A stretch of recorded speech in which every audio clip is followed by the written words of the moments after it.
Hi! In front of me is Motorola Moto E6S, and today I would like to show you how you can resize font on this Motorola. Begin by opening Settings.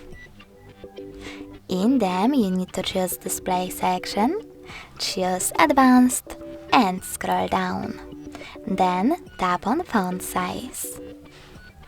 Following that, you need to swipe left or right on this slider in order to adjust it. Check out Preview above, and when you're ready, go back.